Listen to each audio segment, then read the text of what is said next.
KELVII. Aha. Now go on, hit that thing for me. What's good, YouTube? It's your boy KELVII, baby. Aha, back with another reaction for you. I go, why you should know IU, from nation's little sister to one of Korea's most influential stars, by Popsori. Shout out to Jamie Red for the recommendation, for the link. Here we go, let's get it, let's go. One IU video a day at least for the rest of this month. I got you. That's enough talk. It's time to talk about IU, one of the most trendy and popular artists today in Korea. So we're gonna break down IU's current career and why she's so popular today. Let's do it. Debuting in 2008, she exploded in the 2010s and became one of the most successful musicians in K-pop history. And this is pretty big because K-pop heavily favors K-pop groups, not soloists. So for IU to break that mold and become so successful is really impressive. Now, I was actually low-key like surprised by how many, like, cause my very first K-pop reaction was an IU song, right? So in my head, I'm thinking K-pop is majority like solo artists, you feel me? But then I found out it's actually mostly groups. Crazy. in this video, we're not going to talk about the origins of IU or her beginnings. I actually made a video about that around two and a half years ago. And if you want to check that out, it's in the description below. In this video, if you guys want me to react to that, let me know, okay? Comment down below. We're going to talk about IU's current career and why she's so and popular. From 2018, my laptop is bugging, bro. We're going to talk about IU's current career and why she's so trendy and popular from 2018 to the present. So with that being said, let's get on to it. Let's start with her surge in popularity in 2020. This is the first song I heard. And Suga's collaboration Very on first. song 8. Now I'm sure as soon as the collaboration was first announced, the K-pop universe must have exploded, as fans couldn't fathom having not just one superstar, but two of the biggest stars in K-pop. The song 8 is about how IU is learning how to love herself, and that if she died, she would have no regrets and would live the same life again. It's a touching song that starts off in a sci-fi setting and weaves both live action and animation shots. The video shows just how IU is feeling at this point of her K-pop career and shows a deeper glimpse of her struggles in being a mega popular singer and turning 28 years old. I've also heard the fan theories floating out there how the music video is a tribute to Jonghyun, Guhara, and Sully, three K-pop stars who sadly took their own lives under the immense pressure of K-pop stardom. But as reasonable and heartwarming that those theories are, I'll go with the official statement on what IU says that the song is about. 8 is also a continuation of her songs which reference her age, 23, 25, and 28. All vibes. 23, Palette, and now 8. Because in this song, when she talks about being 28 years old, IU talks about loneliness and wanting to be on an orange island where there's no sadness and everyone can be happy. 8 would be trending not only in Korea, but in many other Asian countries, hitting number 1 on these countries' respective music charts. The reason I saw 8 was because it was number 3 trending on YouTube. Like, cause back then, like a few months ago, bro, the way I would find what to react to was just to look at what's trending on YouTube. And then I'll just pick one, you feel me? Can't speak. I would just pick one. And I've always been interested in like K-pop, you know? So I saw it and I was like, I might as well, feel me? Let's get it, give it a try.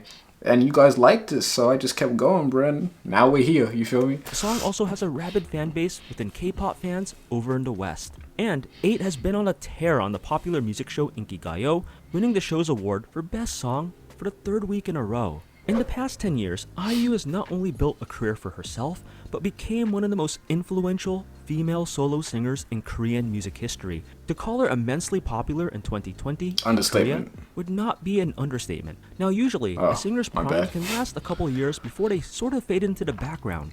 And honestly, it's understandable, as it's incredibly hard to stay relevant in the ever-changing landscape known as K-pop. And a big reason why is youth, as youth is one of the most desired and valuable commodities in the entertainment industry, as being young symbolizes trendy, cool, and what the 18 to 34 age demographic are into. I often compare K-pop stars to athletes, as athletes start off young and hit their prime a few years later, usually in their early to mid-20s, depending on the sport. K-pop stars hit their prime in their late teens to early 20s, usually tapering off soon after. A major reason for a K-pop star's downfall is because of K-pop fans' ever-changing tastes. In general, K-pop fans are very fickle and are always chasing the newest trend and attaching themselves to the next new young idols. So if IU managed to hit her prime and was really popular for say only 2 to 3 years, honestly, that's a big accomplishment. There's nothing to be ashamed of if a singer is relevant just for a few years. Nearly all K-pop stars would love to have their career where they were one of the top-selling artists for a few years before stepping aside for the new batch of young idols to take their place. With IU though, she's one of a kind. She's not only stayed at the top as a tier 1 most sought after soloist in the 2010s, but actually gotten more popular as she grew older into her mid and now late 20s. And that's a rarity as IU is 28, an age where, for most mega popular K-pop stars, their popularity starts to wane. And one of the biggest reasons why she's still thriving as she's approaching 30 is that she diversified. She looked at it from a business standpoint. She's one of the most marketable and recognized celebrities on CFs, or commercial films, known more as a ballad and singer-songwriter rather than just a K-pop idol, and has invested into her acting career. And since we mentioned acting, let's Queen, bruh. She does it all, kills it all, like, you can't mess with her, go bruh. with that next. In recent years, You know, I feel like in any sort of entertainment industry, like, it's hard first of all to like be at the top, to just get there. But then I feel like what's even harder is staying there, bro, and being consistent, bro. Like, she's been delving you gotta into be Korean special. dramas. And while she first got her start back in the teen drama Dream High 1 back in 2011, from there, she fleshed out her acting career. In fact, many people today consider IU as a legitimate actress, from the foreign fans to the Korean public. In the past few years, IU is taking acting seriously, starring in some big dramas. She starred in Hotel de Luna, Persona, My Mister, and Moonlover's Scarlet Heart Real. Usually with K-pop turned actors, their transition to acting ends up quite horrible. The Korean public is pretty skeptical to singers trying to break into acting. It's quite difficult to become a good, let alone excellent one. but when you're talented like IU, bro, different. Yet, in just a few years, she became a legitimate, professional actress to the Korean public rather than just an idol who just happened to do acting. She would win drama awards in 2019, showing that she's here to stay in the acting world. Queen. She would also lend her voice to one of the biggest K-dramas in recent years, Crash Landing on You, in 2020. And this is quite big, as her voice in Crash Landing would be the first time officially that she would sing in a drama OST in 9 years. The last drama song she was officially in being in 2011 with The Greatest Love. Previous songs that she did that were made into dramas, such as Bel Ami, were not included in the drama's original OST, while the song Our Happy Easter from the drama Hotel de Luna in 2019 was not released. A lot of you have been telling me to react to Hotel de Luna, so I might do that. But the thing with that is, I don't know if like I'll get copyrighted for that. Like, will I get blocked if I post? Because I feel like Netflix reactions are a bit different because, you know, Netflix might be a bit more strict. But yeah, comment down below if you guys think it's okay. Like, do you guys see other people post those reactions or nah? Thus, the 9-year absence from her doing Korean drama OSTs from 2011 to 2020. So IU is back as the face of chamisul. And if you guys don't know what chamisul is, it's a popular alcoholic beverage and a beverage that has one of the biggest exposures in Korea. Soju. And the big reason why is because Korea is a big drinking country. So a lot of college students as well as adults drink. And when you're drinking, you see the person's face on the soju bottle. And from 2014 to 2018, that face was IU, and she got a ton of exposure from it. And I remember when I lived in Seoul, I lived in a popular college campus called Konkuk University, and I would see her face often because I was surrounded by college students. So now, by popular demand, IU is back for a second go around. IU's return as the Chamisul girl was felt immediately. Hita General stocks increased by 7.28% after the IU announcement, showing the massive branding attached to IU. So IU be getting lit, huh? Okay. And a major reason why being the IT Chamisul girl is so big is that your face will be seen everywhere. Chamisul is a popular soju brand. Korea is a big drinking country, so naturally much alcohol will be consumed on a given day. And with downing soju, the presence of seeing IU on the bottle of every Chamisul soju will be there. Now you may be asking, isn't having a celebrity that showcases alcohol bad for children? It's a very good question too, and I've always wondered that. Since IU's a well-known celebrity Right. that has a lot of teenage and younger fans, you would think this would be a bad idea. There's a lot at circulating that may ban future idols, singers, and actors that appeal to younger fans from endorsing alcoholic beverages. But at the time of this video recording, the law hasn't passed just yet. CFs, or commercial films, are one of the biggest indicators to tell if a celebrity is popular in Korea. Doing a lot of high-profile CFs increases a star's branding and income, and there's no better CF star in the mid-2010s than IU, where she was regarded as a CF queen. She's a household name in fashion, She's a queen, period. Straight up. smartphones, electronics, clothing, beverages, and more. Now that we talked about how IU looked at K-pop, Korean music, as a business and how she diversified to stay as a top-tier artist, let's break down some of the other aspects that make her popular. One of the most trending topics on the singer just last year was the IU diet. There's a lot of K-pop fans that want to be skinny like IU, so naturally they wondered about her eating habits. And these fans would soon have their answers revealed. On various talk shows, she would finally break down her diet to stay slim, especially before shooting a new music video. In a nutshell, the diet is extreme, cutting out nearly everything, exercise thrown in. The IU diet consists of having one Bruh. apple for breakfast, 2 sweet potatoes for lunch, and 1 protein shake for dinner. That's wild to me, bruh. But honestly, if I'm being honest, bruh, lately, like, the last few weeks for me, bruh, I eat probably 1 meal a day. Like, I don't eat as much as I used to, bro. But before lockdown happened and, like, this whole thing's been going on, bro, I was eating 6 meals a day, going to the gym. I was trying to get swole, you feel me? But, like, now it's like I'm back to just eating 1 meal a day. 1 to 2 meals a day, literally. That's it. Exercise, such as running for 30 minutes, So even though this doing is weights, crazy, and stretching, are also incorporated. I kinda Once the do diet this. was revealed, many K-pop fans would experiment for themselves and post the results on YouTube. And the results were mixed. Some lost a lot of weight, up to 15 to 20 pounds, that's a 5-day difference, bruh. 4-day difference, basically. within a 1 to 3 month range. These K-pop YouTubers say that the first week of the IU diet is horrible, but if you stick with it, you get used to not eating as much and become a lot more encouraged by the shrinking weight. From there, these K-pop YouTubers kept off the weight, adopted healthier eating styles, and lost weight fast thanks to the IU diet. Others say that the diet is way too extreme and unhealthy, especially if you lead a busy lifestyle. These YouTubers say that by day 3 or 4, they just had to tap out and give up on the diet, that the diet is not balanced. They say that by doing the IU diet in the long run, it's not sustainable, and a much better alternative is just to eat healthier, lose weight in small increments, and live a better lifestyle. In addition to losing much needed calories Lifestyle's and the nutrients way. by following the IU diet, the mental stress is downright unhealthy as well. Now these K-pop diets aren't new, as K-pop stars are required to go through this. Red Velvet's Wendy, Suzy, and BTS's Jimin have similar diets, yet with IU's stature in the K-pop scene, having her diet in the public will naturally have some K-pop fans wanting to emulate their favorite singer's habits. If it's one thing that the IU diet shows though, it's that Korean music artists go through a lot just to look good in the cutthroat K-pop industry. When IU first started her career, she was demure and reserved, not wanting to cause any trouble. Yet as she gotten older and a lot more popular, she's also gotten a lot of haters from both the fans How could you hate that, bruh? Look at that face. What are you hating for, bruh? as well as from the media.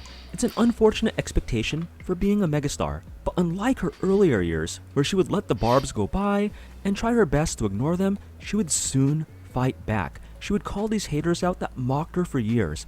One song, Beep Beep, illustrated just this and showed that IU was not going to take crap any This was the second IU song I heard. longer. She would mention yellow journalism, call out haters in the media for crossing the line by giving them a yellow card, which is a penalty in football or soccer, alluding to how fans and media need their own yellow card when crossing the line, when attacking the celebrity too far.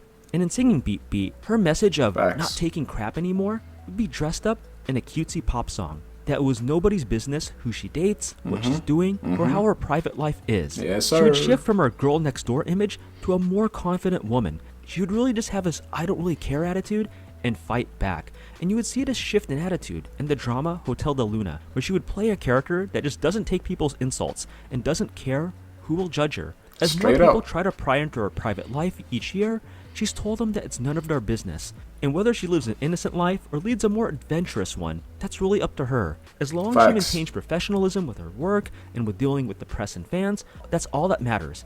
And while she's been in a few scandals, her image overall is a lot cleaner compared to many other idols. She's maintained class throughout her career, so to let her live her private life as she sees fit should only be expected. What scandals has she been caught up in, bro? I need to know. The respect that IU garners from the Korean music industry is quite immense. From the aforementioned Suga that collaborated with her on 8, many other singers want to collaborate with the famed soloist, and I'm sure there's a line for people wanting to do so. In the past, she's collaborated with groups such as High 4 and God, as well as solo singers Jonghyun, Radi, and Zico. From many accounts, she's pretty easy to work with, her vocals work very well with the singers, and having her feature in a song will undoubtedly be a huge boost in the song's popularity. IU is also known to give a lot to charity. One of her more recent donations is giving 280 million won, or roughly about 280,000 USD, to the Crazy. COVID-19 pandemic. Her donation will be used to buy hand sanitizers, masks, and to help the poor with medical and food assistance. She's also donated 1 million won to the Sokcho fires in April 2019, donated 600 million won to disadvantaged children, 250 million won to the Sewol tragedy in 2014, and 150 million won to the elderly. This brings her lifetime donations to 1.5 billion won, or approximately 1.25 million USD, an impressive amount no matter how much money you give. That's crazy. She's been known to donate a lot of her money throughout her career, as many see her in a positive light because of this. And I believe one major reason that she gives back so much is that she grew up poor herself. So when she became a megastar and became one of the highest earning solo singers, many applauded her when she gave back. She would also take control of her music. She became a lot more hands-on with her music during her later career. During the mid-2010s, from around 2013 to 2017, she would experiment with her music and push her musical capabilities. Her newfound improved music abilities would come to full force with her hit Palette, a catchy tune about hitting the quarter-century mark in one's life, or being 25 years old. You'll further see how her songwriting evolved in 2018's BP and 2019's Blooming. She was responsible for Blooming is my favorite song, my favorite IU song still to this day, bro. That the guitar, dun dun dun dun dun dun vibe, bro. songwriting the entire 2019 Love Poem album, producing Blooming and A Visitor on that album. Her later 2018 and 19 releases have revolved around her growth as an artist as she grows older. She's a flexible artist that can thrive not only in K-pop, ballads, and duets, but she's also dabbled in other genres from time to time, such as EDM. I would say one of her more impressive feats is taking iconic old Korean classics from 20 to 30 years ago, covering the song in an updated song, and introducing millions of people to a classic. One song in particular, Sleepless Rainy Nights, This was in a 2017, vibe, bro. is a classic from the Kim Gun-mo 1992 retro hit. A whole vibe, bro. She killed this, for sure. She did her thing. Ooh, an ad.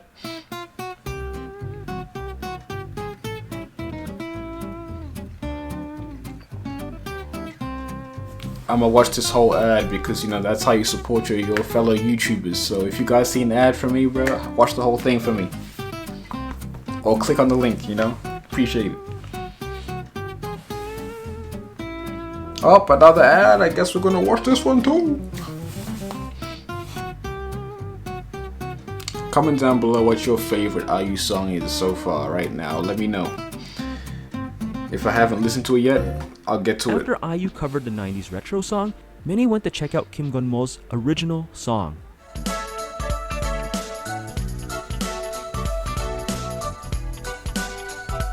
Listeners have resonated with her increased music control and direction as she becomes more successful with full control of her career. She continues to sell millions, has her songs ranked #1 on Melon, and has garnered tens of millions of views on her music videos on YouTube. Very few K-pop stars are able to achieve complete independence from their music label or producers, but edam, her music label, knows that IU wields enough power to do just that. Plus, I'm sure that edam knows not to mess with a good thing, as IU can generate sales and hype from her music, CFs, and acting career. Now we gotta talk about her social media influence. So on the show Knowing Brother, IU explained that her nickname was Iji Gum because Gum means gold in Korean. Her real name is actually Lee Ji-eun, so Gum would replace the un part in her name. So to write her name, Lee Ji-gum, on a Korean keyboard, it's dlwlrma. So from there, her social media would just be that, the way to type her name in Korean. And it's an inside joke that her fans, known as Uena, would know. With millions of her Uena fans on YouTube, Twitter, and Instagram, there are throngs of IU fans all over the world. Her having this much influence shows that she's very relevant in Korean entertainment today, as any new drama, song, or TV appearance from her will instantly get a lot of attention just from her social media backing alone. While IU is currently 28 in Korean age, she'll still be one of the most iconic nation's little sisters. Now, What's the difference between Korean age and like regular age? Someone explain that to me, because I've heard Korean age a few times before and I'm like, what does that even mean? You feel me? I just haven't looked it up. So comment down below, what is Korean age exactly? titles normally reserved for female teens to early 20-somethings that are hugely popular in mainstream, with most of these young females being singers, actresses, TV personalities, and athletes. IU isn't in the nation's little sister range any longer, but with her popularity still very high, she resembles the popularity levels that the new trending nation's little sisters enjoy today. While IU is closer to her 30s than her youthful 20s, her age isn't stopping her. IU is showing that she'll continue to be one of Korea's most powerful celebrities in the near future. So what did you guys think about this video and IU? I'd love to know your take in the comments below. And if you guys want real talk on IU is litty lit. No cap, bro. She a queen, bro. She can do it all. Goals, you know, like ain't no one out there like IU, bro. Come on now, let's be honest. Who else is like IU out there, bro? Who else can carry their own the way IU does, bro? Different. And like still just be a genuine soul regardless, bro. A lot of people, once they get like a certain amount of power, it can play with their heads, you know. They can turn into snobs, they can turn into, you know, some bad people, bro. But IU, she hasn't let that affect her at all, bro. Stayed genuine, stayed real, you know, like shout out to IU, bro. Someone also said to there's an app, hold up, it's like Cho Idol, something like that, and like you vote for your favorite idols. And apparently there's some voting thing going on right now. I don't know how any of this works, you feel me? I'm still new here, bro. Well, I don't know what this is, but if you want to support IU, go download the app, vote for IU. The thing's going on right now, so go on, do your thing, okay? But that's enough from me, bro. Comment down below on that as well, like what exactly is that? Because I have no idea what that is, bro. All I know is it's an app, and you vote for your favorite idols, and it's like a popularity contest, you feel me? But that's about it. Like, I don't know how it works, I don't know anything, bro. I'm still new. But thank you for watching. If you're new to the channel, make sure you hit that subscribe button and join the family, bro. Let's get it, let's go. Another IU video coming tomorrow, so yes sir. Damn baby, hold up, girl, I just scrolled up. I just wanna know, why do you do them like that? Pictures you're posting, angles you're showing, all of them poses make them want you so bad. Shawty, what can I say? You got hips just like Beyonce, looking like